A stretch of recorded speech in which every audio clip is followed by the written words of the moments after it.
Hi, everybody. You are watching The Main Viewer. What do we talk about on The Main Viewer? Well, Star Trek and sci-fi and stuff. Today, we're going to be talking about, oh boy, so much stuff. Deep Space Nine is on lower decks, as in the space station of Deep Space Nine will be in the next episode of Lower Decks this week. We're going to talk about that and some other surprises with regards to that. Also, are the Gorn coming back in Strange New Worlds? Probably, right? We're going to talk about that. Probably not. You say, ooh, boy. There's no way not. Like, oh, yeah. This is going to be a heated episode. We also have a new Star Trek cookbook. Muhammad's going to tell us all about that because I know very little. And just in general, I know very little. And we're going to be announcing, why are we bearing the lead? We're going to announce the very first category of the first and only Star Trek awards show, the LLAPy Awards. 2023 LLAPy Awards are right around the corner. We're going to be talking about the very first category for that. And is it best host on The Main Viewer? Ooh, scary. And we're also going to talk about the eligible shows, just so everybody knows exactly specifically what this is about. Today, joining us, Melissa, who's playing on her phone, and we can hear every word that I just said 20 seconds ago because of the 20-second delay. I hit the wrong button. But you are wearing a really awesome 10 Forward shirt. Where'd you get that, by the way? Well, Nikki Repass of the Lambda Quadrant surprised me with it as a gift because she's awesome. She's amazing. And and she went with Randy, who is also of the Lambda Quadrant, and and they had a fun time and surprised me with a gift. So yay! Thanks, Nikki. Love it. That's great. Dr. Mohammed Noor is also here. He's an occasional science advisor for Star Trek Discovery. He's also the Dean of Arts and Sciences at Duke University, and he's a podcast host in his own right. A bunch of stuff. What's up, Mohammed? I don't know. The Deep Space Nine has landed. To use Anne-Marie's joke. Dr. Anne-Marie Siegel, the aforementioned, is also here. She's pretty much the biggest Star Trek fan, and she is the walking exclamation point and resident web crawler. How are you? Good. In person. Perfect. Everybody, my name is Ryan T. Husk. Awkward times are coming. Here we go. I'm going to ask so many questions that people aren't going to know how to answer. Can't wait. Woohoo. Okay. So actually, let's ask everybody in the live chat what news item they would like to start with, because there are four big ones, or four items that we think are big, and we will see if they agree with us. In the meantime, Mohammed, how are you today, by the way? I'm doing great, thank you. Thanks for having me back. Sorry I missed last week. We missed you. Oh, yeah. I missed you guys too. All right, so we are putting the poll in right now. The question is, what do you want to start the show with? I guess we should have put that up like a minute ago. The 2023 LLAPy Awards category and eligible shows: Deep Space Nine on Lower Decks, The Gorn back on Strange New Worlds season 2, and the new Star Trek cookbook. So we'll have that poll up for just a minute, maybe 30 seconds, because it looks like there's going to be a very solid lead. Yeah, it looks like we won't need to leave it up very long, and it's a pretty obvious answer there. Let's say hi to folks in the chat. Yeah, you're right. Even though we know who's going to win this poll. All right.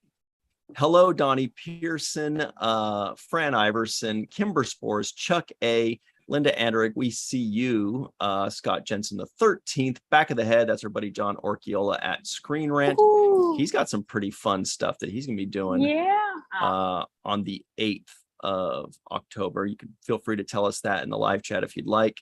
Back of the head. Glenn Iverson, hello, DJ, Kitty Cat, and friends. Okay. So obviously the winner of this poll is Deep Space Nine on Lower Decks. 64% of you said that, and everybody else said a bunch of other stuff that had no chance. Deep Space All Nine right. has landed. It's true. Woohoo! What was the one that just was done Protostar. yesterday? Protostar. We should have. I'm so We glad I should've got the had that. generic Starship merge. That's the best one. Yeah. We should have But- had the Protostar as a possibility in our poll. That would have definitely won. I mean, anybody who didn't see it in the last Star Trek and Chill, I loved Anne Marie's unboxing of that. Oh my god, That I was- still need to take pictures of it. I was laughing so So hard I good. couldn't breathe watching that. That was so funny. Aw. It was awesome. All right. Gonna be so valuable one day. Here is the first item up for bid. It is a tweet from our good friend, Mike McMahon. And by our good friend, I mean, he's everybody's good friend because he's so cool. He tweets, Lower Decks goes to DS9 this week, which is an awesome thing to say. Woohoo. That is his tweet. Oh, I love your response. It's a Festivus miracle. Yes. Yeah, that was the Seventh Rule's response because when he was on the Seventh Rule last week reviewing the Lower Decks episode that he wrote, which was Lower Decks episode 5, he was talking about how Seinfeld characters were like the Lower Decks characters and stuff like that. So it was a joke we knew he would get. He better get it. Otherwise, he can't claim Seinfeld. Oh, Oh wait, speaking of, I didn't realize Jason Alexander was gonna actually be in Prodigy because on the live stream, when Jason Alexander came on, the live stream cut out. So we actually had missed Yeah. it on Star Trek Day's live stream. So I didn't even know until I saw it in an article yesterday. So crazy. That's so cool. Yeah. I had no idea either. This is the first I'm hearing of Wait, this. but you were at I mean- Star Trek Day. He didn't say. I figured it was announced in his video that they showed. Did he, Melissa? I don't even remember that. I'm not the most attentive person, though. Things just fly by me. well, there was a lot going on stage too. They were prepping up for the next setup, and I always get distracted by that stuff. Because stage work is interesting to me. So And there was that guy that was doing like the DJ well, that stuff. too. And the, He was funny, and I was moves. probably staring at his hair because it was moving. yeah. Oof, oof. Do we know is he still part of the think tank? Flashbacks. That was the worst. That's what I'm wondering. Like, I'm dying to know more information because Yeah. obviously he was in that episode of Voyager. Wow, you're right. It might be a callback because he was in Voyager, or it could be a callback to his character on the Orville. Probably not. Could be. But how cool would that be? Yeah, if the think tank is back and they've combined with Vandalay They're so Industries. scary. Oh my Vandalay Oh my Industries. gosh. Vandalay Industries is still around then. I have a funny story about Vandalay Industries. This is way off topic. I don't know if we have time for it. Good, but, let's hear. Oh, we definitely do no, today. So I used to be on the university's promotion and tenure committee, and I used to chair it. But the problem is, like, we'd have new people coming onto this committee, and they had to basically see how it is you evaluate somebody's tenure dossier, right? The problem is you can't show them previous tenure dossiers because they're all confidential. So I made this completely fake dossier of Art Epic. Vandalay. Oh my You god. are His- genius at that stuff. His PhD advisor was Fake Elaine papers. Bennis, and his master's advisor was, George Costanza. It had all these letters from people and stuff. And Oh like, my and when God. there was something in there about the golf ball with the whale. Oh my gosh, that's amazing. Previous work experience, that bra factory. I know they used it for a few years. I don't know if they still use it, but it was around for a while. That's amazing. Anyway, We sorry have for the got- random divergence there. Not at all. We Oh, have got that's to my get to the favorite bottom story. of this Jason Alexander thing. Yeah, very How cool. come it Everybody in hasn't the been, like, live written chat, up let us in know main what we're missing articles? here. I don't get it. Where? I don't know. I thought somebody mentioned it in a tweet today, and I was like, wait, what? Because the second he came on screen for the clip, it was just like, and then the live stream was cutting out every few minutes. Oh. So it cut out his whole video. And everyone just assumed that he was just on because he's a big Star Trek fan. A lot Yeah. of times they'll like include him in stuff like documentaries, but apparently he was included for a reason. So I'm like dying to know more. And then I was like, well, how come no one who was at Star Trek Day reported it who actually like saw the video? The end of the Think Tank episode, if I remember correctly, like they'd messed up the way that all the people on Think Tank communicated and everybody else was attacking them. So it's possible Think Tank's broken up or something like that. So Yeah. Was it in an article I sent you, Ryan? I don't know. I'm About not seeing Prodigy? anything about Prodigy Neither am and I. Jason Alexander. Hold on. This, you see, everybody, this is how we start rumors, and we are damn good at it. No, I always remember everything I read about Jason Alexander because he went to my dad's high school. oh, So it always flag it in my mind.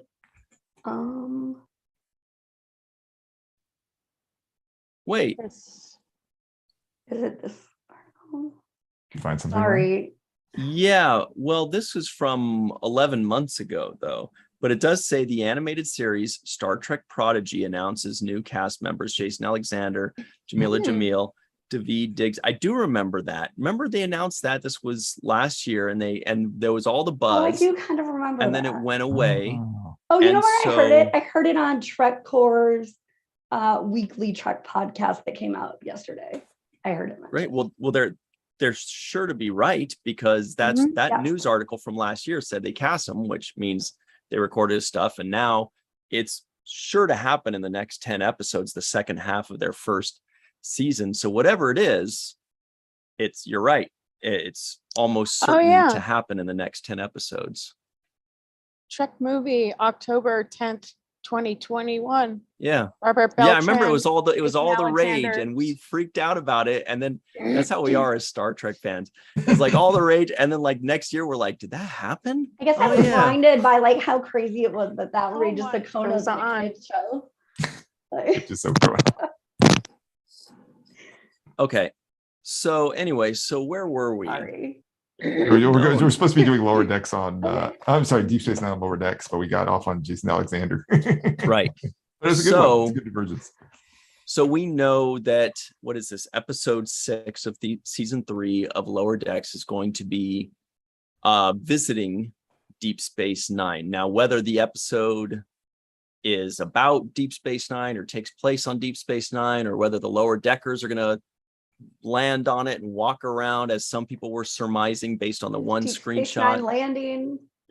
Is Deep Space Nine landing on the Pac-led home planet? Yeah, we don't know that. Or do we know anything beyond that? We know they circle the pylons a lot. Yeah, exactly. I was gonna say we see the clip was in the from trailer. before. Well, one That's right. you're one right. would assume that if faces or familiar faces from Deep Space Nine will be seen, and didn't Mike McMahon Yes, he say did. on the promenade? I don't know that, but I know that he said familiar faces, plural. Right. So we know it's going to be at least 2 faces that we And the recognize. picture they showed on the Gotta be- was on the yeah. promenade that they showed like in the ready room. But then the pictures they released today don't reveal anything. It's just pictures of the crew on the bridge like usual. Such Mhm. weird pictures to release. But they're doing more than one pass, so one could deduce that in those passes, they'd have to do something to fill the time, other than just staying on the Cerritos. Yeah. Mm. We did see in season 2, didn't we have that flashback with Mariner. with Mariner on Deep Space Nine? Mhm. Yeah. So there's Mhm. precedent. Mhm. And then also So- there was the story that like Tani was sharing that she actually was supposed to be on like a side mission for this week's episode.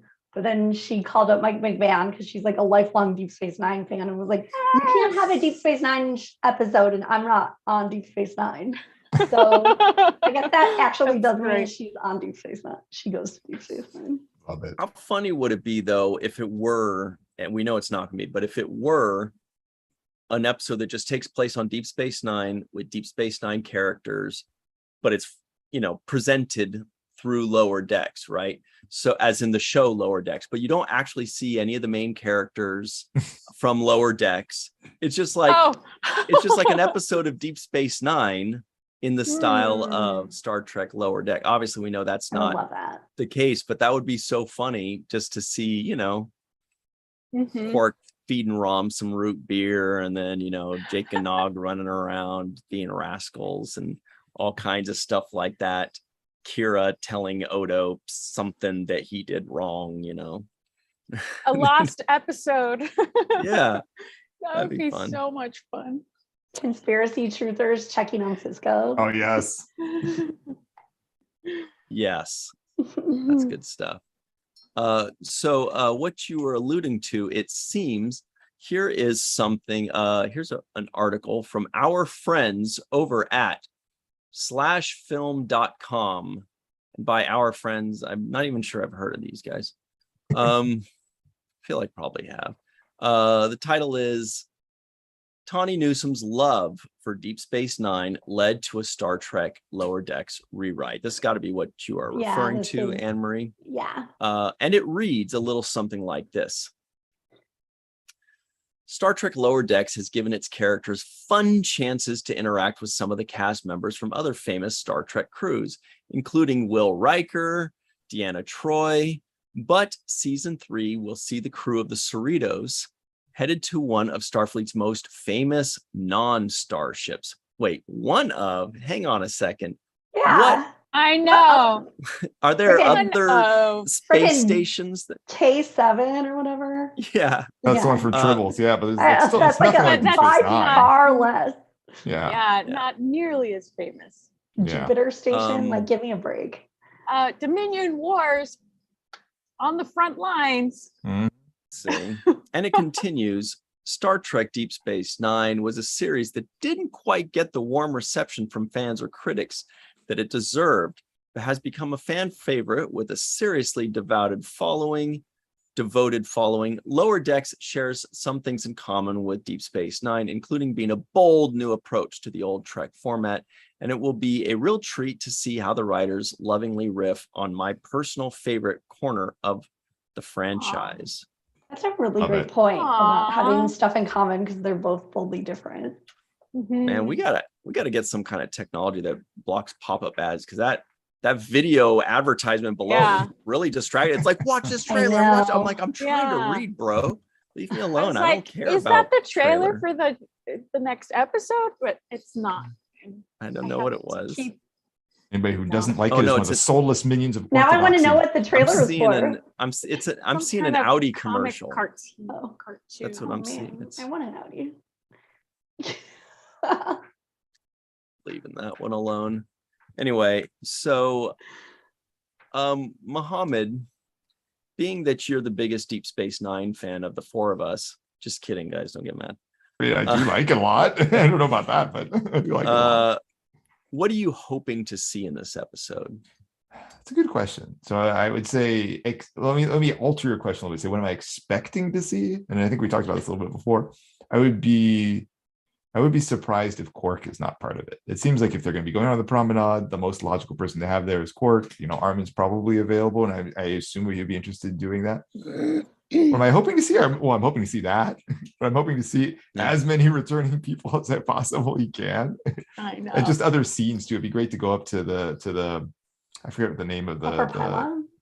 well, not the upper pylon. I mean, obviously there's the promenade area, but I was thinking like where the captain sits. It'd be interesting to see like who is Ops. captain of it. Ops, yeah. But remember, there's the captain's quarters kind of behind Ops. So I'd love to see who's in Yeah. I want to charge. know, yeah, who's it sitting at Colonel that Kira? clock? Clock's still there. Yeah, that's what I want to see. What if And the baseball.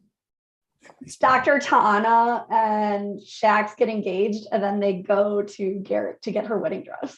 Oh, I love it. I love it. We know he has an extensive catalog. They could have dinner at that Klingon cafeteria, or not cafeteria, Klingon restaurant.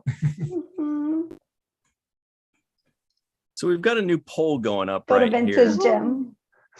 and it is an exciting one. Oh, Please check for spelling errors. When I type these quickly, I sometimes make spelling errors. ready to vote. The question is, what are you most hoping for in the Lower Decks Deep Space Nine episode? I think we know where this one is going to win, where this one's going to go.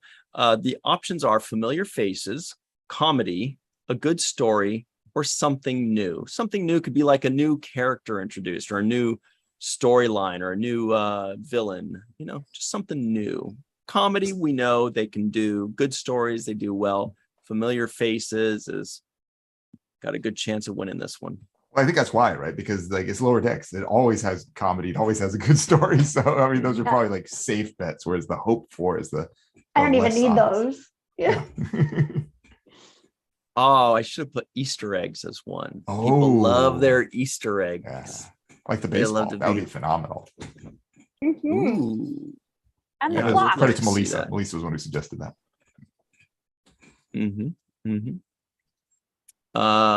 So right now, Familiar Faces is obviously winning.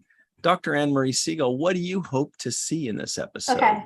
I would love to actually finally see Vince's gym. That was like the Easter egg put in because like Doug Drexler used to work out there. And so it's on like the promenade list of places, but we never see it. So that's what I would love the most. And there's Is that a gym at Paramount? Yeah, at or like really close by. So like No, that is that crew the one used that's to in work out there. Universal? I think it's at Universal. I thought it was close. I have Which no is idea. I don't close. know LA at all. I think it's close, but not on Paramount Lot. I think it was the one that was in Universal City, like right in that little area. I'm looking for let like me a check. hilarious deep cut like that because the Lower Decks is so good at that. Like Zahn in the movie episode, like they know their lore. I have one to add after Melissa goes. Oh, am I next? I was assuming. Or Oh. or also like if you see a bunch of ugly dresses. I love that Sanctuary episode, like ugly dress scene. Yeah, go ahead and hit us, Melissa. I'm looking for Vince's gym. I found the website right away. I went to the About section and this is The in About. Tampa. As featured in Star Trek. So what are you hoping for, Melissa? I'm definitely hoping for familiar faces, which will in turn bring about many Easter eggs. Because I think one goes hand in hand with the other, kind of. But yes, Okay. it would be great to revisit characters that we have loved for so long. Mhm. And that could lead to something new too. Mhm. Okay, so Vince's gym, I found it. It's It is Studio City. Studio City, yeah, which is adjacent to Universal, and Universal is adjacent to Hollywood. So it's probably like there's no traffic. It's like 10 minutes from Paramount. Dave Mattingly said the gym at Paramount is called He's Dead Gym. So I thought of one thing that'd be cool to see, and it's not exactly a familiar face, but it's a familiar name. It'd be cool to see Captain Baudet. Oh, yes, I was thinking yes, about that the other brilliant. day. Like that would be the way to see him. Right? But then they need to name him too. Well, no, I guess we could figure it out. If somebody's walking by with a transparent skull, we're like, wait, Who's is hot, that? He's got four. Who has tons he's of got sex 4 appeal. pips. Yeah, that's how we'll know. Wait, I assumed Captain Baudet was like a freighter captain. You think he's a Starfleet captain with pips? Good question. Didn't they mention that? Yeah, I don't know. All right, I'll look that up. I Memory assumed alpha. he's too fast and loose to be a Starfleet captain. And he has like a lot of free time for dating. Riker's like, did somebody say fast and loose? Yeah. Okay, so Captain Baudet was a 24th century Galamite ship commander. He was a typical Good call, Galamite Henry. with a toothy smile and a transparent skull. He was Toothy also quite smile. talkative and was known to have a good sense of humor. However, some people like Julian Bashir felt he was opinionated and arrogant. Okay, so far, He's just we know jealous. ship commander. Oh, freighter captain. It does say occupation freighter captain. Good knowledge, Anne-Marie. Context clues. Julian we go. Bashir finds an arrogant. It's like, Yeah. Julian's not exactly Yeah, humble. exactly. And Worf finds him His violent. better game. Yeah. All right. So I guess that's all the talk about Wait, lower what are you decks and hoping deep space. for? Yeah. Yeah, what did Mohammed, did you say what you Yeah, were I went first. Yeah. Oh, Yeah, okay. but we ended from Ryan, though. Thank you, though, Melissa. I mean, I'm the typical nerd. I think I'm surprised only 73% of the people said familiar faces, because when they're Yeah. saying they're going to Deep Space Nine, first of all, the space station is one of the familiar faces to us fans. We're just happy seeing the space station from the outside and from the inside. It's going to give us a lot of nostalgia and a lot of fun feels and a lot of squeals. So I'm going to be very happy to see the space station, just knowing that it's still out there floating. It's still living large 20 years later or whatever it is. That's going to make us happy. But, I also have made my predictions as to who we would see there already in the past. I think it's too late in the game to go over those predictions again, but I made them in a previous episode. Go check those out. I think it was in Star Trek and Chill, wasn't it? Probably. All of the polls. Yeah, I'm hoping to see people that we know and love, even if they don't have lines, even if even if it's Morn, or even if it's Captain Baudet, or even if it's there's one guy Felix. Well, see, we wouldn't know it was Felix unless they said it. But there was also one Ferengi bartender that we would always see. What was his name? Glint? No. What? No. Was it Glint? Glint? Gint. No. Gint. I think it might be. Isn't he the? No, that was Rom. That was Max that played Gint. Yeah. But I was thinking that too. It's like Grint, or there's someone like that. Anyway, so we would recognize him. Possibly, it's tough to fully, depict that in a Lower Decks type animation, so we could guess. But, maybe we would see that singing Klingon, right? That we saw in 2 episodes. But little things like that, or a vole running by. Right. The actor did, but not the character. So, I know. We could see a vole running by. Just little things that we recognize would be really cool, even if it's not necessarily, the characters, but we'll definitely see some characters, I'm sure. We saw a bull on a stick. Yeah, people are like wondering if that's wool on sticks. Like at the career fair. Yeah. So gross. Oh, you guys, What? I think now is the time to mention that the 7th Rule will be doing their review on Thursday, as usual, of this Lower Decks episode, 6 p.m. Pacific, 9 p.m. Eastern. With? And on this show, we will have the familiar face or faces. We will have the familiar faces from the Lower Decks episode on the 7th Rule review of the Lower Decks episode joining us. So everybody at home, when you watch Lower Decks, if you see somebody that you recognize, just know that that somebody will be joining us on the 7th Rule at 6 p.m. Pacific, 9 p.m. Eastern, to talk about this episode and their experience recording it and whatever else happens to come up. Probably weird stuff. What? I said this Thursday. Oh my gosh, as if like Thursday couldn't get any better with a Deep Space Nine episode. Broik. They're right. DeQ and Jim Westbrook. Broik. That's the guy we were trying to think of. Oh, Jim Thank you, guys. Good. Good knowledge. Broik. That's the guy we're thinking of. Anyway, so everybody, you've got to go check out the 7th Rule this Thursday, 6 p.m. or anytime after 6 p.m. David Gregory says, Chuck A says, Sirach, hopefully. Man. But he's definitely going to be there.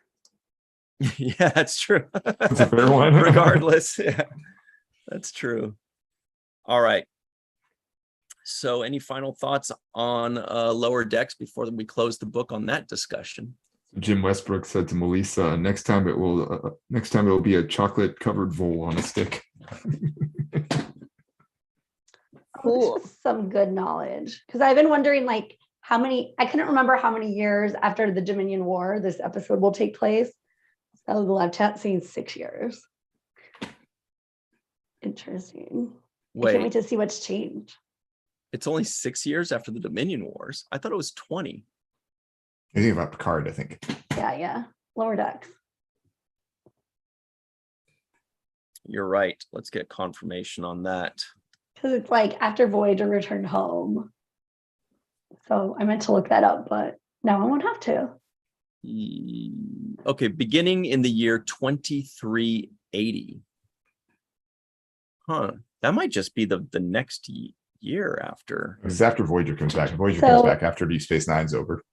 John Orgiola says Dominion War ended 2375, and he thinks Okay, then, Lower yeah. Decks season 3 is 2381.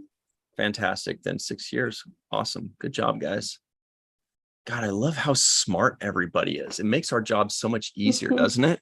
We're just like, what's this thing in the stuff? And they're like, obviously it's this, you guys. And we're like, okay. Thanks. Also, like Shax is Bajoran, so it'll be interesting to see Oh, good like point. if he knows anybody, and also just him being near Bajor or Bajor. Bajor. We'll see an orb. Mm-hmm. And the Temple of the Prophets. God, maybe he'll introduce Dr. Tana to his family. Sorry, my mind is just wandering way too much on that. Because yeah, that's true. There is a Bajoran on Lower Decks. Orion, they didn't really touch them too much. Even when O'Brien would go play with the Orion Syndicate, we wouldn't actually see any freaking Orions when he would deal with the Orion Syndicate, which made me so sad. And didn't O'Brien go back to Earth? I guess the Trill could talk to Ezri. The Trill helmsman. I can't remember her name. Yeah. Jennifer? Not Mhm. Jennifer. Or is Jennifer Jennifer's the Andorian. Andorian? She's the Andorian. Ensign Barnes. I think That's Ensign it. Barnes Oh. is the Trill. Yeah. Yeah. Whoa. Ensign Priscilla Barnes. Wow. Good knowledge. Priscilla Barnes is actually I'm the actress floored. that played Terry on Three's Company. And she was also in The Devil's Rejects and probably stuff in between, but that's what I know her from. But Ensign Barnes, yeah, that's the Trill, I believe. Okay, so moving on. You guys want to talk about the Gorn back on Strange New Worlds? This is Oh, I don't want to stop thinking about Deep Space Nine on Lower Decks. So Okay. excited. But okay, yeah, there's not much more to talk about, I guess. well, yes, there is. We can continue on this article right here. In an interview, this is still /film.com. In an interview with trekmovie.com, Newsom detailed the conversation she had with McMahon after she realized she wasn't going to get a chance to live out her Deep Space Nine fan fantasies. And it goes a little something like this. We need somebody who can speak fast. Mohammed, can you say this super fast like Tani does? Okay, I'll do it. But I won't do it fast. So he wrote the Deep Space Nine episode, and he wrote it with Mariner on like a side mission or like on a different storyline. And I read it and I got really sad for myself, Tani, because I'm a huge Deep Space Nine fan and I really wanted to play in that world. So he logged on to the Zoom and I gave him some serious S for it. I don't know what the S is supposed to stand for. It's got 3 asterisks after it. Who Knickers. knows? Okay. I was like, how are you denying me this as a fan? And he was like, Tani, we're making a TV show. This isn't about your wants and dreams. But I think he ultimately heard the wisdom and what I was saying. And then he did rewrite the ending for me. I think Serious smirk. the writer Sorry. keeps talking about themselves as an I as well. So the writer continues. I am also a massive Deep Space Nine fan. And when I interviewed Newsom earlier this year, we both got giddy over an episode about Jadzia Dax. Tell us Newsom- the friggin' episode. I want to know. Yeah, that's true. What's up with that? Is this person telling us something I we're want not to know supposed every to know? detail. Okay. What a bomb drop there. Wait, an episode about Jadzia Dax. Maybe they meant like theoretically, Dax? but maybe there is one. No, I think they probably meant like an old one.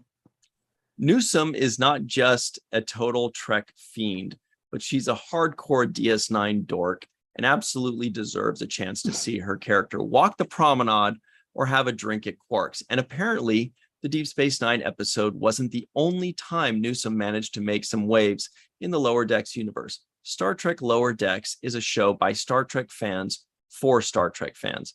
So that makes sense that the team is willing to take input from their nerdy cast members. The episode was Meridian. That's Which one of my I love favorites. more and more every time I rewatch. Yep. And we love Mark O'Connell who wrote it. And Yep. he watches the show. Yep. It's lovely. And it's Jadzia Dax centric. So it Mhm. probably was. You're right, It was Mohammed. just the guy think who you nailed played it. her love interest. Otherwise, I would totally have bought it. Who is that guy? I don't remember. Wow, some uncompelling love interest.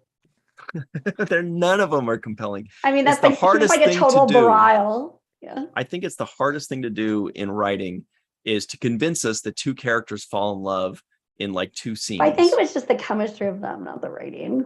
You And I really mean, have sometimes I do. chemistry. Well, yeah, they didn't have any chemistry. Really have chemistry. Well, that episode also had the sketchy. I forget the guy who Jeffrey Combs played. Yeah. Yeah, that was pretty sketchy though. The whole Wanted wanting the Kira Kira in in a holodeck suite. thing. Oh yeah, what was the But we character's owe a name? lot to it because that's how we got Jeffrey Combs in Star Trek. It's true. It's What was the character's name? And our man Bashir. I want to say like I can't remember his name. Okay, everybody in the live chat, we need you. No cheating. Let's see who I'm can remember cheating. this. What was Jeffrey Combs's first character's name when he was like we that just say seedy something like character? look. But obviously that's See, not it. Because Pank is the Puck. name of the character, Okay. but that's who he played in Voyager, I believe. Okay. And I can't remember I don't this one. remember. Someone in the live chat's going to remember. Tyron. DQ said. Yeah. DQ says Tyron. Oh, The job, episode was DQ. my favorite. Meridian. Good job, DQ. You are quick today. All right. Anyway, so now we must move. I know. I just want to talk about Lower Decks and Deep Space Nine It's so exciting. I can't remember because I'm such a nerd. like how many hours left. Okay. So up next, we have, okay, this is a website that we are always jumping on because this is the one that is known for always Oh, covering Lord. everything Star Trek. Oh, I thought you were gonna say we got this covered or Oh gosh. I a it's freaking robot. It's esquire.com. Oh, Our good friends at esquire.com. Strange New Worlds season 2. The Gorn is coming back. Okay. Okay. Duh. Okay. The title of the article reads, "The Gorn is coming back." Oh my gosh, R. I almost feel like they need to be disqualified if Yes. they don't know that the Gorn. And their starship is landing. So we're gonna do Oh a my poll right goodness. now in the live chat about that. It's the That's return of Hemmer. hilarious. It's the one that's inside of Hemmer. oh, I would love that. that would be crazy. Like a parasite Yeah. or like the fungus that infects the ants, That's right. Makes takes them- over their head. Yep. Good knowledge. Oh yeah. Good knowledge. That's good stuff.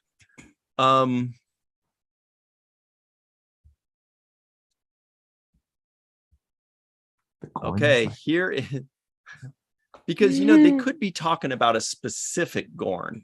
We could be wrong, or me. I could be wrong in my initial thumbing my nose at them. When I saw that, I was like, excuse There's me, no but maybe. specific Gorn in SNW that we know of. Okay, so the question, you guys, for the poll in the live chat is, quote, "The Gorn is coming back. Is this article disqualified?" And the possible answers are yes or no, read it.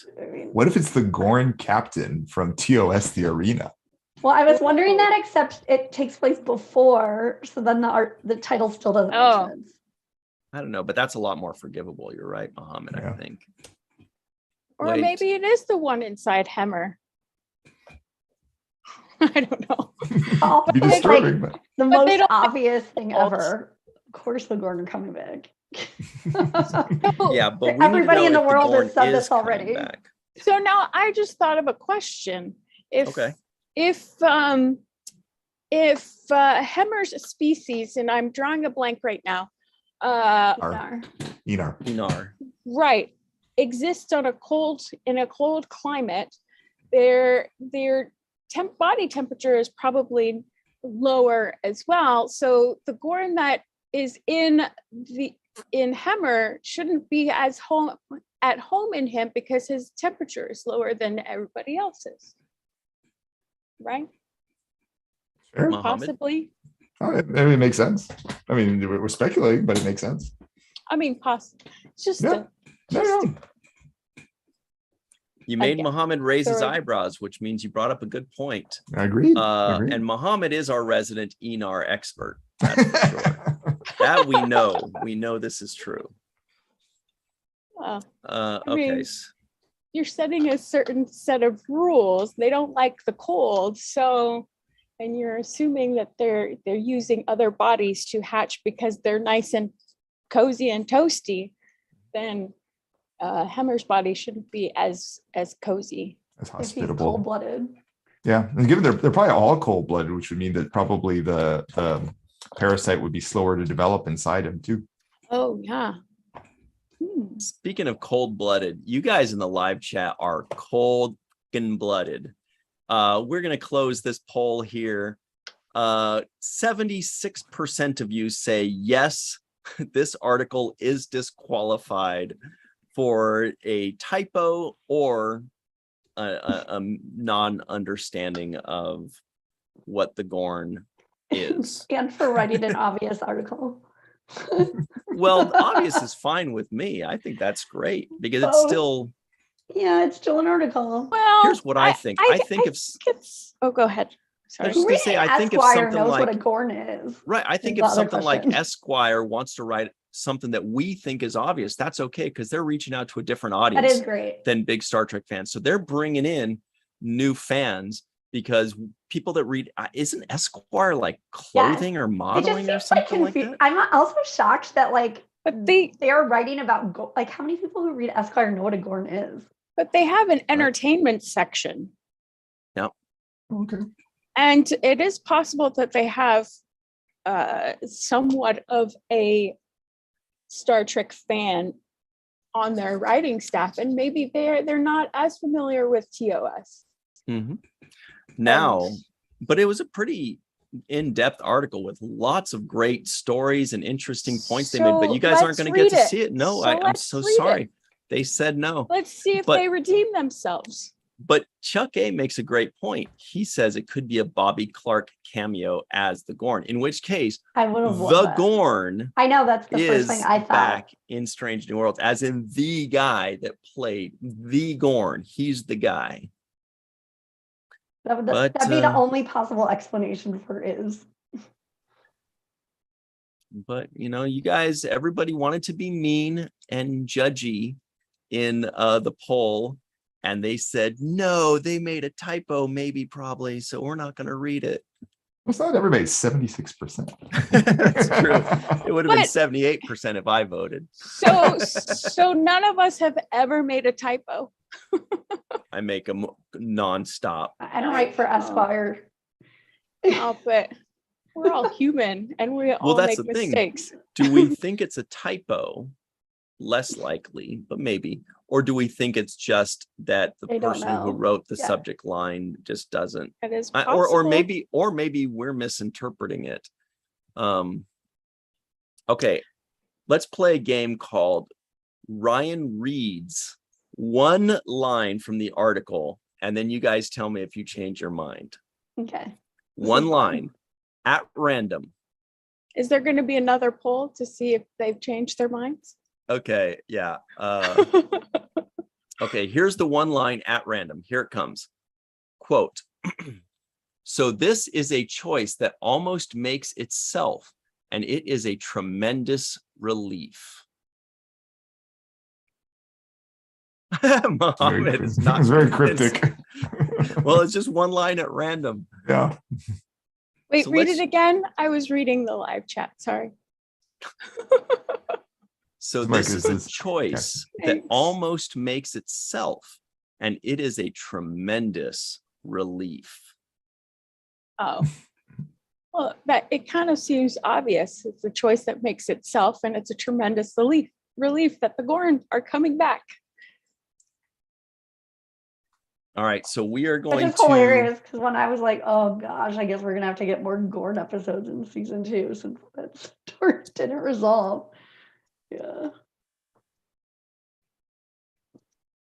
Ooh, poll In the face. poll. Oh, that's exciting. Okay. What is the choice? Okay, so the next poll is coming up right now. The question is the exact same as it was before. The Gorn is coming back. Is this article disqualified? And the answers are, I said yes already, or fine, no, read it. Yeah, it's not looking good. Oh, wait, it's neck and neck, you guys. The poll is now neck and neck. Wow. Did that little teaser line give you enough? Here's the teaser line once more. Quote, so this is a choice that almost makes itself, and it is a tremendous relief. Don't you guys want to know what the tremendous relief is? Mhm. Okay. Slight lead for find no read it. Anyway, I just wanted to make Ryan feel good. I said that. oh, you voted. I'm not sure how I He feel seems- about it. It seems like he needs the relief of getting to talk about the article. Here's the secret. The truth is, all I care about is having fun with these polls. I don't care if we read it I'm or not. shocked. The fun part is just seeing like what people say or what people like. That's all we care about as Star Trek fans, right? Like Those for are me, fun. when I ask somebody who is their favorite Starfleet captain, for example, I'm not sitting there going, you better say Cisco or you better say Picard. Like, I'm actually curious to know who your favorite captain is and why. There's no right or wrong answer for me. I just like the discussion. I just like to know what you think and how you feel and what your opinion is. I'm not going to judge the opinion. I'm just curious. The fun part for me is just hearing the opinion. And so that's why I'm like, I'll put up 50 polls. I don't care. Because the answer is so subjective. There isn't a right answer. Well, the right answer is Picard. But yeah, what were you saying? Sure. Freeman, of course. He-Man? Freeman. Okay. Captain Freeman. Okay, I thought everybody, you we're going to said close He-Man, this. of course. We're going to close this poll in just a few seconds. So make your final selections now. This is going to make for a great clip later. We're going to have a clip of like 15 minutes of us This is discussing very clippable. the possibility of reading an article that may Oh or my may not be gosh. relevant to Star Trek in any way. We'll come back to the cookbook soon. Mm-hmm. And back of the head has the right answer. So you know. What is that right answer?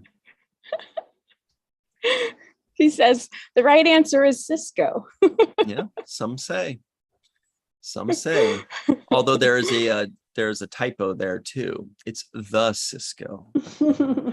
Oh, Not spelled like the computer company. good catch. Or the singer. Okay, that's it. We are closing the poll, and you guys flip-flopped. What a party. 40% of you said, I said yes already.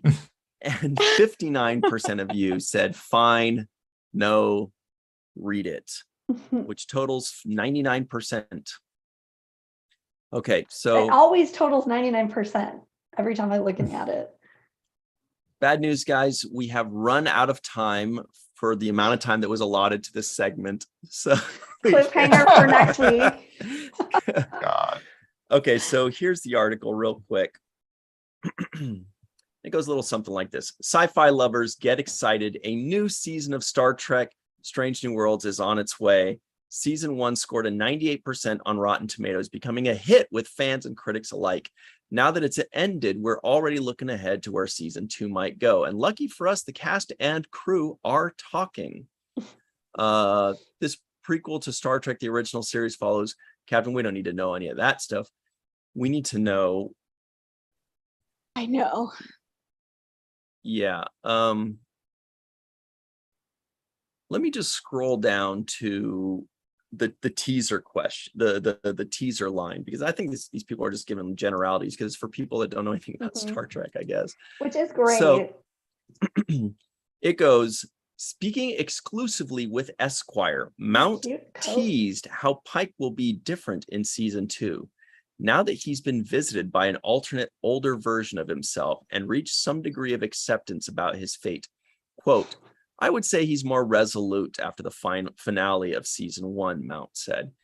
Quote, he tried out the idea of having his cake and eating it too. It didn't work. And strangely, when he realizes there's no honorable way out, that's a relief. The older Pike made it clear you still have a choice. But to somebody like Pike, it isn't a choice. And here's the big line. So this is a choice that almost makes itself. And it is a tremendous relief. He doesn't have to worry about it anymore. His Wow. job now is to make every day count as much as possible. There's a lot of freedom in that. Did you guys see? So it was about Pike, was that line, of course. I'm still looking for the part about the Gorn. Yeah, we want these 10 minutes of our life back. Just kidding. Okay. They're talking about other people, other stuff. Wait, did they not cover it? It really is really nice to see that when Star Trek is talked about in mainstream Totally. publications, that can only help the franchise. Okay. I had to actually do a control F. I was about to ask that. For the word Gorn, because I'm like, are they even going to talk about the Gorn at all in this? Okay. What about the villains? About those pesky Klingons. Season 2 is shaping up to be downright golden for Star Trek baddies. Costume designer Bernadette Croft, who we met at Star Trek Day. Very nice, very cool lady. A cool redesign for one alien species, leading Inverse to speculate that it may be Klingons getting the glow up, given Pike and M'Benga's history with the famously contentious warmongers. The costume department could have its hands full between Klingons and the return of the Gorn. Confirmed by Chrissy Chong. Oh, that's why I call it the Gorn.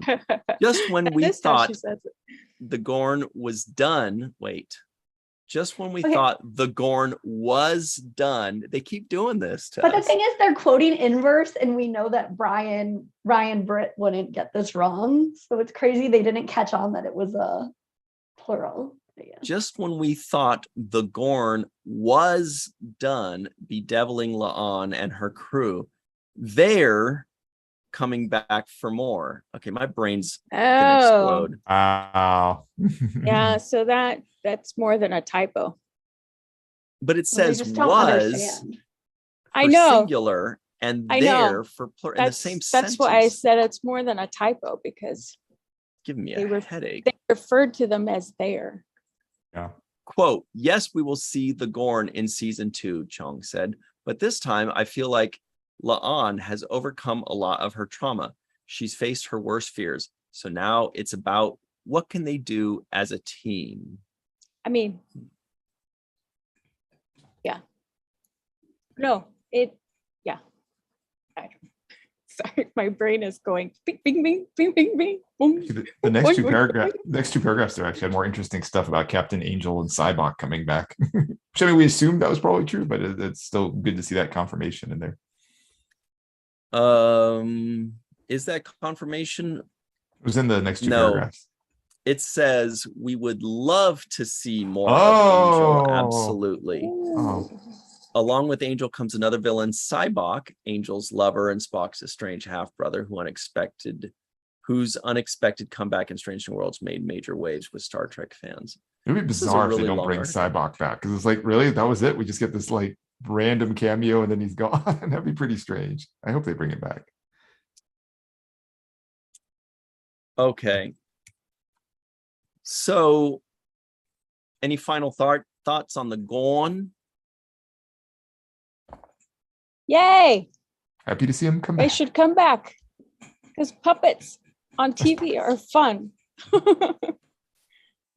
Okay, we got to do another Okay. poll now. The poll question is, was that worth it?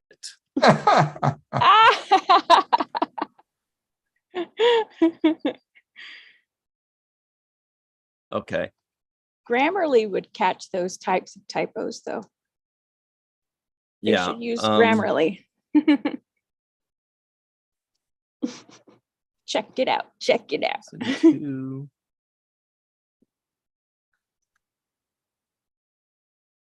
Talk about the cookbook in the meantime.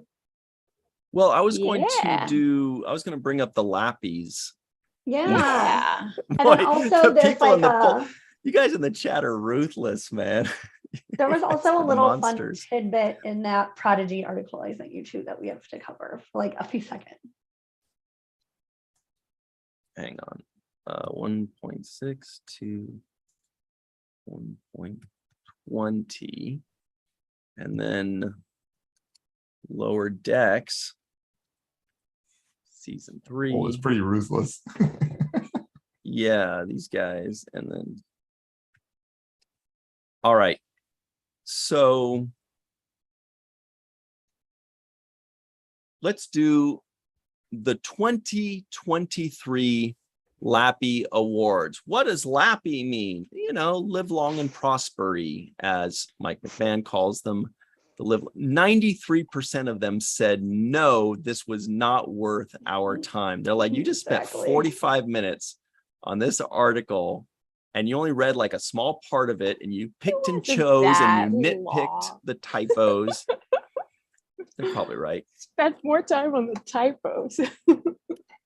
So everybody at home, the LLAPy Awards, it's the first and only Star Trek awards, kind of like the Emmys for Star Trek. And we had the first one in March of this year, earlier this year. It was the 2022 LLAPy Awards. And it's a combination of legacy stuff, you know, like Next Generation, Original Series, Voyager, whatever, and new stuff just from the previous year. So the new stuff just from the previous year, that's going to be like the Emmys or the Oscars, you know, where they just, so the 2023 LLAPy Awards will only cover 2022 episodes, except for like the legacy stuff. And then there are going to be some categories that are Star Trek Universe, which is all series, all movies, new and old and everything. This last one even included a documentary question. They're going to probably be about 20 categories, just like last year, and a few honorees things, which were beautiful. And the first category in the 2023 LLAPy Awards, it's going to be a big surprise. It's going to be best episode of 2022. That's a That's pretty gonna be generic so one. difficult. That'll be really hard. It's gonna be really hard. We're going to have, that one's probably going to be one of the only, if not the only category that's going to be in every single year of the LLAPy Yeah. Awards, because every year of the LLAPy Awards, we can go back and say, what was the best episode of the previous year? I'm already So- stressed. So many great choices. Holy Yeah. moly. Whew. So going over exactly the episodes that are going to be eligible for this, it's going to be Prodigy season 1, episodes 6 through 20. I remember Right, which one because- episode 6 was. Episode 6 Is was it- the one that brought back Yes, Spock it's and so and- good. Right. It was Yeah. such a Yeah. crime to me personally that we couldn't include that in the previous live because Yeah. we're like, it was so good. So good. So everybody, don't let time make you forget that on Aaron Eisenberg's birthday, the 6th of January, they released episode 6 of Prodigy, which had Spock and Uhura and Odo and who was the Dr. fourth one? Crusher. Scotty. Crusher, yeah, Scotty. Okay. So that's where it starts. It's going to have Prodigy season 1 episodes 6 through 20 plus I'm coming, Discovery. Chakotay. So many great episodes. That should be a sticker. Plus Discovery, Probably I is. believe season 4 episodes 8 through 13, right? Yeah, the 10C. Yes, Mhm. yes. Because it was 13 Pheromones for episodes the win. and I think it's 8 through 13. And And then it's going to have all of Picard season 2, all of Lower Decks season 3, and all of Strange New Worlds season 1. So once again, that's And Prodigy 1027 through the end of the year. Right. that's included in Prodigy season 1, episodes 6 through 20. yes. Oh, they're gonna finish. Yeah, it's Oh, all 20 season finishes 1. right before. Yeah. Mhm. Yeah.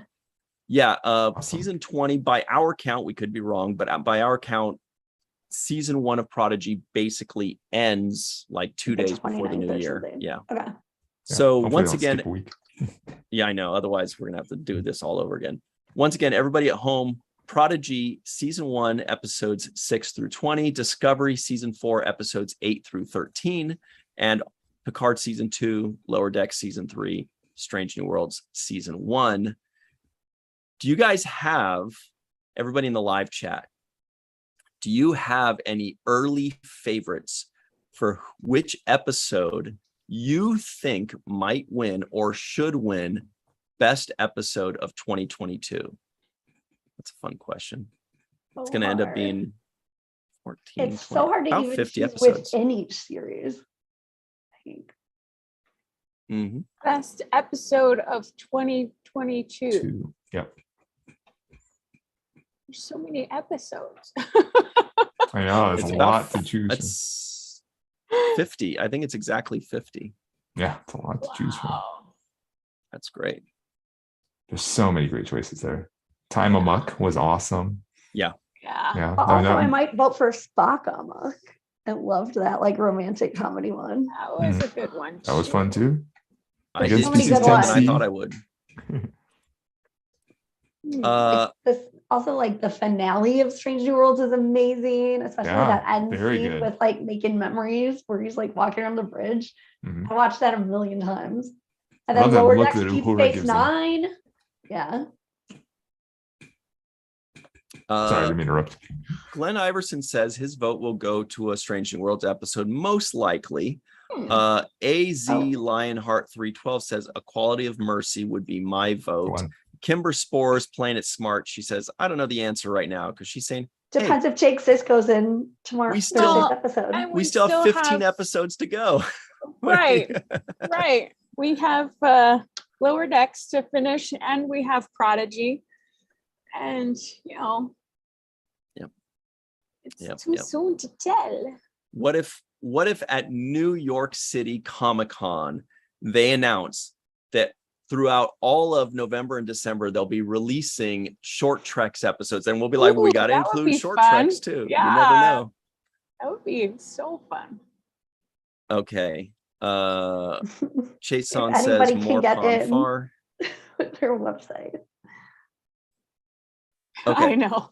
Everyone's having such a hard time with that.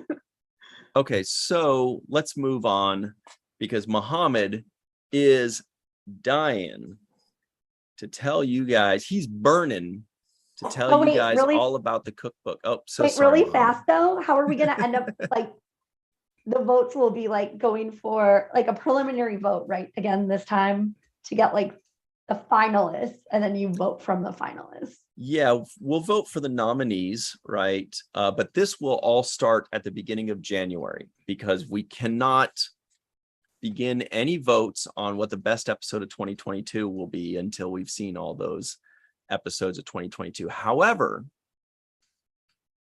we might be able to open up some voting for the nominations for some of the legacy shows, because those have come out quite some time ago. Good point. Good point. So for example, if we did A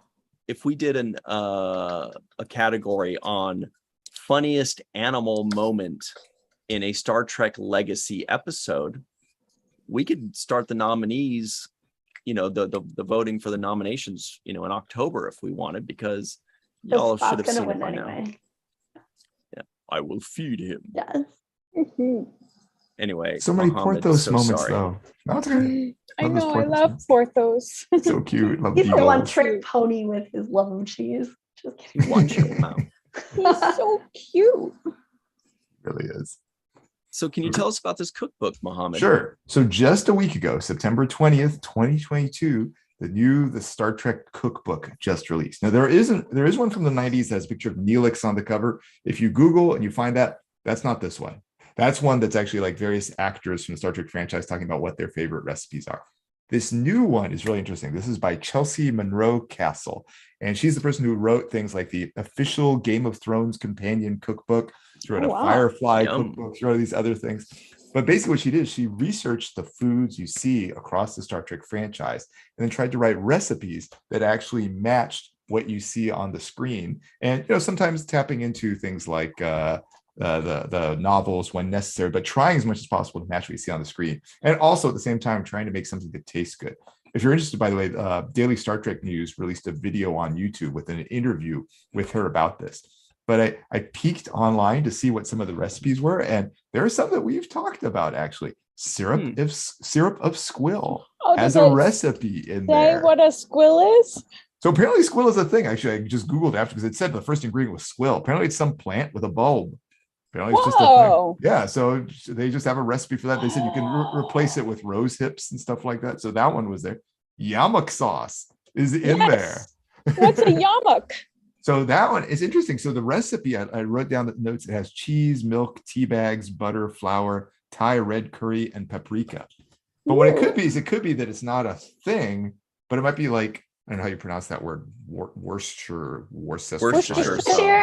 Yeah, it could be like that, where it's not actually a thing as much as it is just like a name or a place or something like that, right? So maybe it's Mr. Yamuk made it or something. Yeah, this is a Siberian squill. For those of you listening in, Beautiful. the flower looks to be, what color would you call that? Like what's the color between blue and purple? There's a word for it. Well, there's like indigo or blue. Something. Indigo.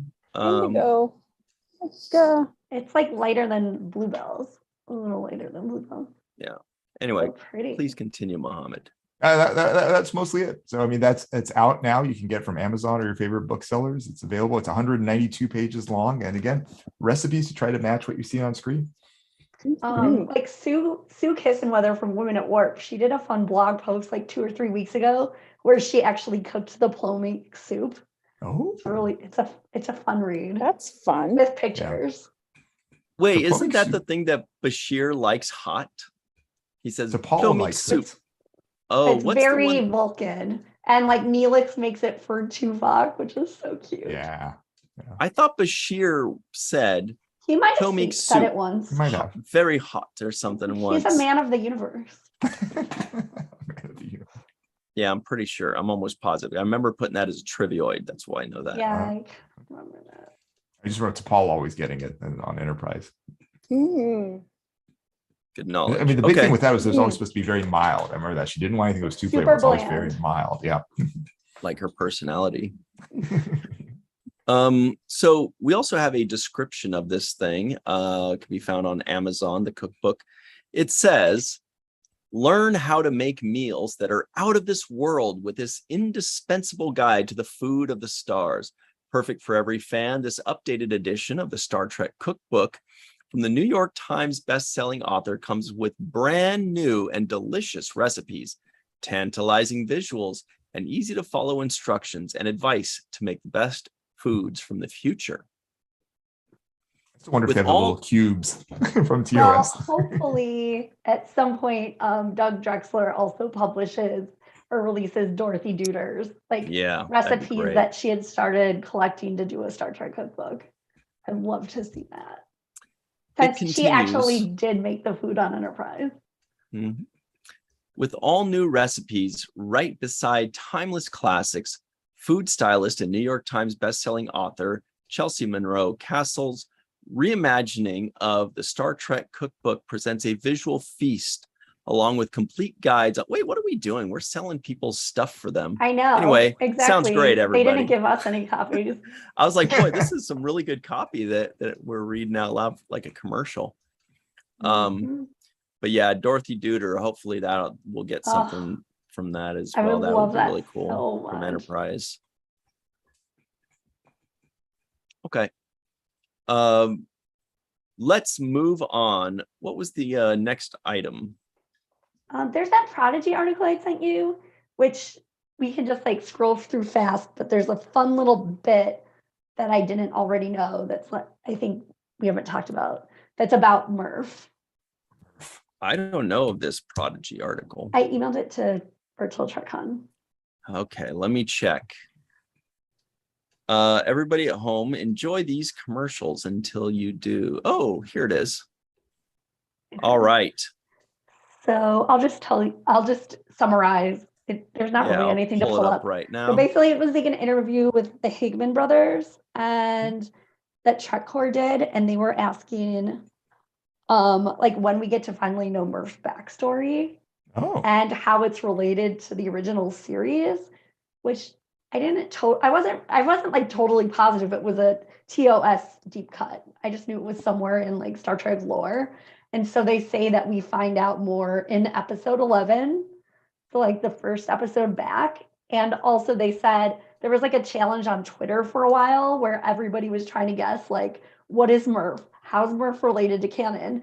And they said that they Yeah. saw one person on all of Twitter guess anything near correct. So I'm like dying to know what this is. And also I wish I knew who it was. That's pretty amazing. Like a Danebian slime devil. Ooh. I don't even remember who said that. I feel like a Klingon said that once, right? A Danebian Sounds slime like it. devil. sounds like it. Who said that? All right, everybody at home, tell us Was who it Scotty? said. I thought it was a Klingon. Maybe it was. Slime I devil? feel like it might have been Are you original talking shit about series. Seklar? I think it was original series, but I can't remember who said it. I wasn't sure if it was like Scotty or a Klingon or somebody. Yeah, I don't know. Wasn't it maybe like in the Trouble with Tribble or the Trouble with Tribbles? I feel like it's one of those Yeah. old school Klingons. It was like a Yeah. Danebian slime devil, you know. Oh yeah, right before they Before he hauled away says, as "As garbage. Yeah. Interesting. But that has got to be so cool for them to see one person guess close or right and be That like, person, but I we're hope not they, telling like, you who said it screenshotted right. it and then they get like something special.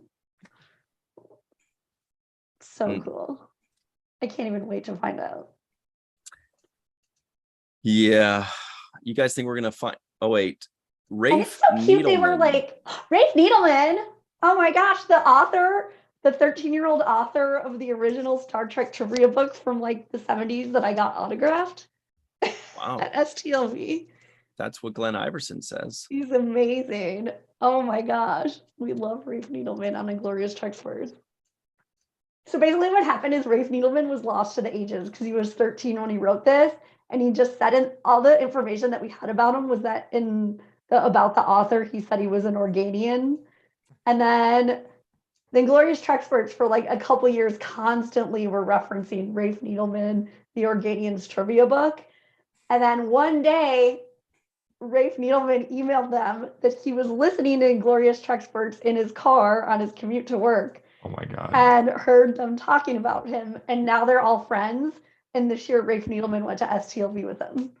It's super Oh, that's funny. cool. That's so amazing. fun. It's like the best. It's like one of my favorite podcasts, ongoing jokes that becomes like a crazy thing. Yeah, it's amazing. Okay, so Dave Mattingly says the Klingons called Kirk a Denevian slime devil to start the fight in the Tribble episode. Wow. Nice work. Me showing off my original series knowledge You that I did don't it. usually have. So maybe he's that. What do you think, Melissa? Maybe he's that. I was typing in the live chat. Yeah. And sometimes it's hard for my ears to split. You know. Yeah, I can understand that. Do you guys think we'll find out what Murph is They say, well, at least they say clues. That's a in good this question. upcoming season? I mean, That would be fun. or do you think we're gonna have to wait till like season 5 or something? Oh, I hope they don't drag it out. We'll see how good the clue is in episode 11. There's a clue in episode 11. That's what I was just saying. They said Sorry, in the I was reading the interview- chat like Melissa. They said in the interview, that was the purpose of the article reference. In the interview, they said, we'll Yeah, find out clue. more in episode 11, which is 1027. Mm-hmm. And they specified it's related to TOS. Oh, did they? Oh my gosh, guys. I don't even I pay can't believe that you're attention. messing with me. I can't I'm stop. not. You're giving me way too much credit. Well, that's cool. Let's read this article then. It was just that. It's like an what do you call it? Transcript of the interview. And so like 2/3 of the way down, there's like that little blurb. Let's see. 2/3 or 3/4. Okona. See Okona. Murph. Ah, So Trek Core asks, will there be other surprises people can look forward to? Kevin says, oh, there are a lot of surprises that we can't talk about. Dan says, we chose this clip to preview because something's happening to Murph. And Trek Core asks, yeah, what's going on with Murph? Are we going to learn about his original series connection? Kevin Hagman says, yes, in episode 11. It is a deep dive. I think we only saw one person on Twitter guess it. it's so cute they were monitoring that whole debacle.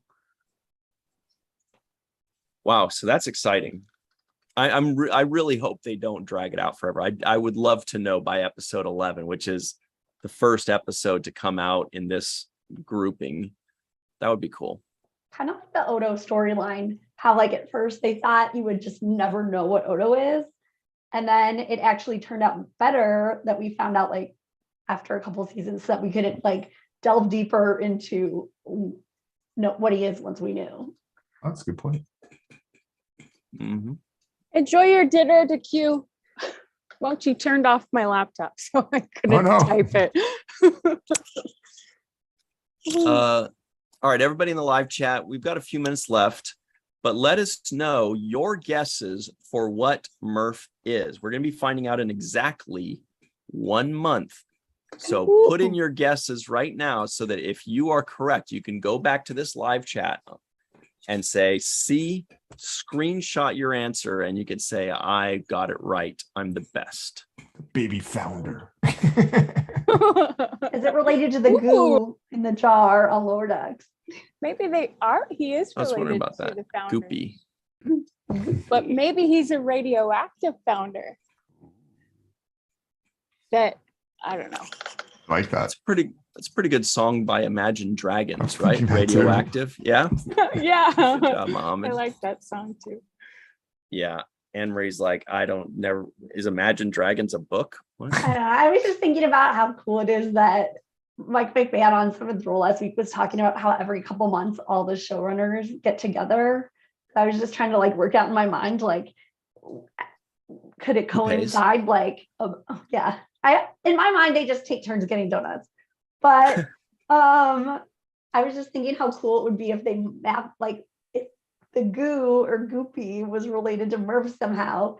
It could potentially like line up time-wise, because they're definitely like touching base about like making sure when one thing comes up in one show, it's in sync with other shows, which reminds me so much of the 90s with like movie references for the TNG movies with like Deep Space Nine and Voyager. It's a cool time. Good time for canon.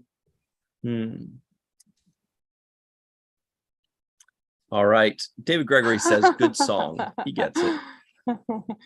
Chuck A says Murph was once a Tribble. Ooh.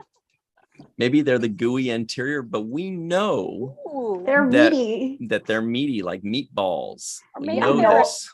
Noel Maybe told they're- us. A genetic cousin of a Tribble.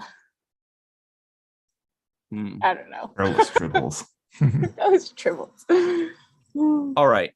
So let's talk about the week ahead. But before we do that, Mohammed knows it. Boy, you are quick, Mohammed. He dove in for a trivia question. Should I Yeah. check to see if we even have one more trivia question, or did we confirm don't. that You said we did don't. confirm that? Okay. Mhm. Well, I didn't see you Star check with my Trek own Day eyes. trivia question of the day, sponsored by Dr. Noor. All right. It's not Star Trek Day though. Who is this? Oh, it's Oh Sarek. shoot, it's a Sarek one. These are hard. This one's actually at least it Bendai specifies the episode. syndrome. At least it specifies an episode. You In remember the future name? imperfect. Where were the actually I think I read this one. Did I read this one? Oh yeah, with like Yeah, the I did read this one. Klingons. Let me Or I grab mean the another one. Romulans. Yeah, sorry, let me grab. Why let me was grab one. Sarek on that picture on that card? Weird. It's just arbitrary. Like every one of them just has a different picture on there. Oh, good. Red herrings. This one does not say this. Actually, this is the episode that had Ishara Yar. I know that much, but I don't remember the name of it. But where did the Turkana 4 Alliance cadre hide their captives from the USS Arcos? That underground structure. Yeah. So Are we where supposed did to know they? the name? It's Okay. multiple choice. Oh, okay. Before you read off the answers, I just want that question. Everybody at home, anybody that you know that has never watched Star Trek at all and thinks it's all for nerds, I want you to read that question. They'll be like, that's exactly what I thought you guys were like. What? Read it, read it again. This is exactly how they picture Star Trek nerds discussing things amongst themselves. Always so. I'll read the question one more time. Where did the Turkana 4 Alliance cadre hide their captives from the USS Arcos? Was it A, next to one of the Alliance headquarters, B, inside the Arcos's escape pod, or C, in 2 separate holding cells deep underground? Okay, so A again is next to the headquarters, B is an Arcos escape pod, C is 2 separate holding cells deep underground. This is so fitting because Pretty it was good. the actress who played Ishara Yar's birthday, like yesterday or the day before. There you go.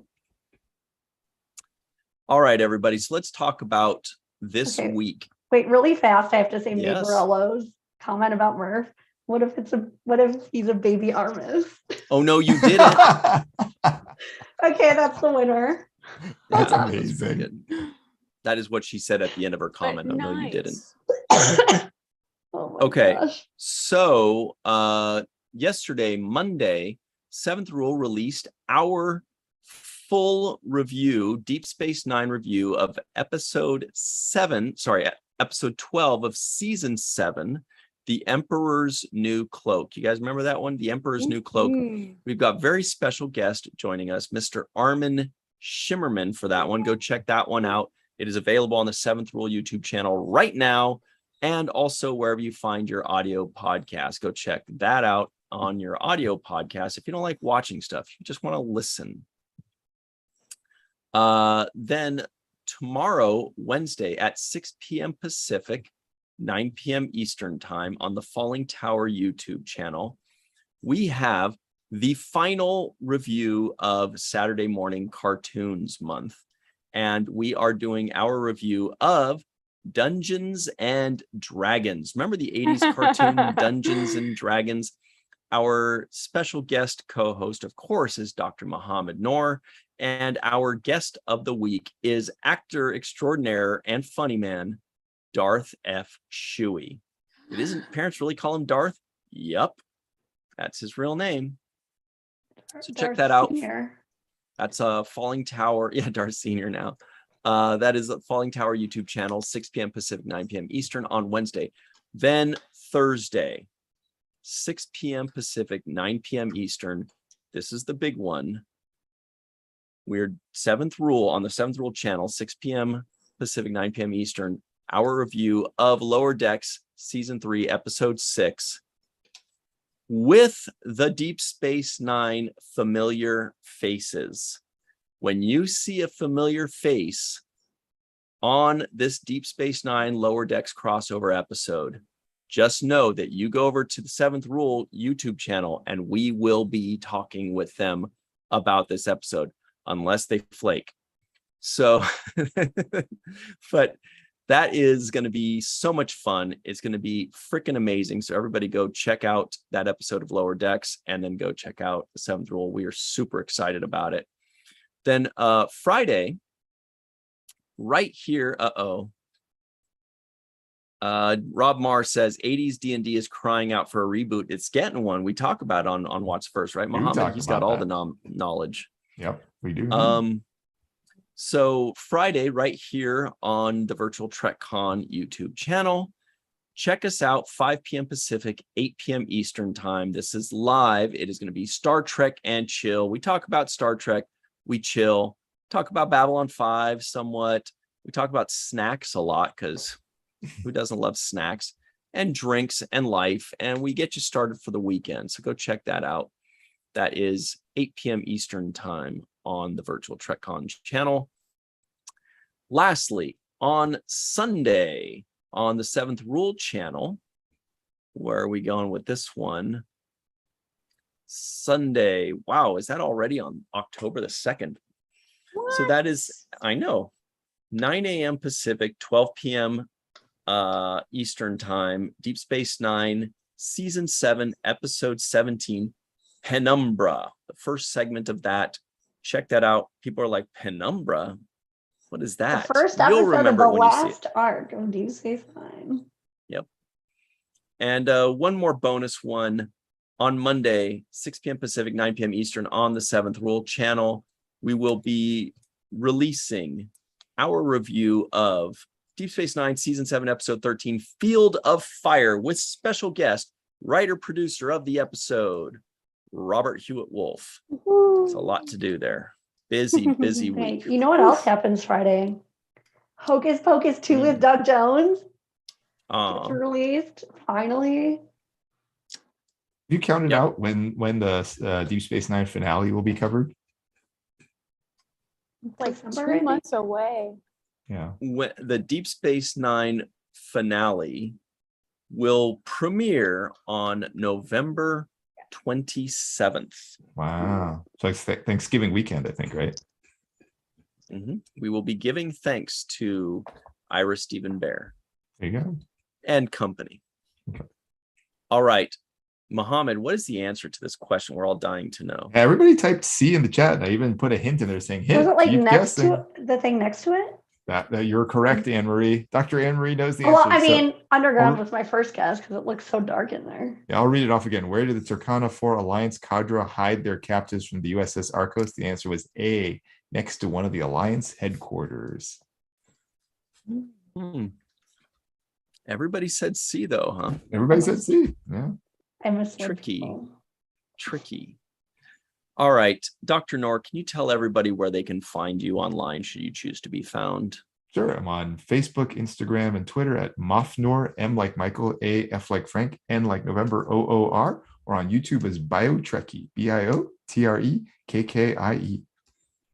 Go check out his YouTube videos, you guys. You're going to learn something and be very entertained. What about you, Melissa? What do you got for us? You can find me at Melissa Longo on all of the social media. Melissa, Malissa, not Melissa, Malissa. And you can also find me at the Introverted Republic, walking art made by Melissa. You can find new stuff going up this week, probably. Cool. Yeah, there's a lot of cleaning up of stuff, but yeah, new wares should be up this week, and yeah, and then all of these bunchos. Yeah. That'll be exciting. So you'll be tweeting about that and posting about it when the new stuff is up, right? Great. Yes. Woohoo. Oh, did I just hear a little Randy Frank in you there? Yes. Shout out to Randy Frank and our friends at Lambda Quadrant. All right. Dr. Siegel, what do you got for us? Twitter at Anne-Marie Siegel1. That's it. And how do you feel about Lambda Quadrant? I love them. That's why I was sharing their game night on Sunday to the virtual TrekCon group, which is where you can go on Facebook to see all of our friends going live when I catch it. Great. Everybody. And also, I will add, they're sort of a sister organization to New York City's To Proudly Go. And there are Lower Decks viewing parties Saturdays, 6 to 9 p.m. With proceeds going to charity. And that's at Barracuda Bar in New York. So follow To Proudly Go on social media. Can you tell us all what To Proudly Go is? So it is a 501c3 nonprofit. And every season of New Star Trek or Orville, we raise money for different charities. We just did Pop Culture Hero Coalition, raised I think like $1,500 for them. And right now we're doing Impact NYC, which is it helps destigmatize people living with AIDS and HIV. So yeah, and also that we have like Star Trek drag queens and doing musical numbers and 2-for-1 drinks and trivia. So if you know your Star Trek trivia, you probably get free drinks all night. And just a fun time, fun merch. Sounds like a great time. Actually, I've got a To Proudly Go t-shirt I need to wear next time. That'll be fun. Very comfy. And it tells me stories at night. So I like that. And everybody, you can find me on Twitter, Ryan TG Husk. That's at Ryan TG Husk, or just Virtual TrekCon, the 7th Rule Falling Tower on Twitter, YouTube, and or Facebook. You know, we're around. Go find us, say hello, and share things around. And dude, the 7th Rule, you guys. They're awesome. Some fun stuff happening with us. Here we go. It's going to be fun. Thank you all for joining us. You know, we wanted to ask also if you guys want to hear more about things like Babylon 5 and Battle Scar, Dramatica, and I need to know more about that. I've heard there's a reboot or like a new show or something coming out. I don't know anything about that. Or For All Mankind, all kinds of things. You guys, there's so much more sci-fi out there. We still want to talk mostly about Star Trek, but like, hey, hi, Bob. There's a lot of good stuff out there. All right. Thanks, everybody, for joining us. We will see you next time. And remember, when you want a whole bunch of polls that ask you the same question over and over again, put it on the main viewer.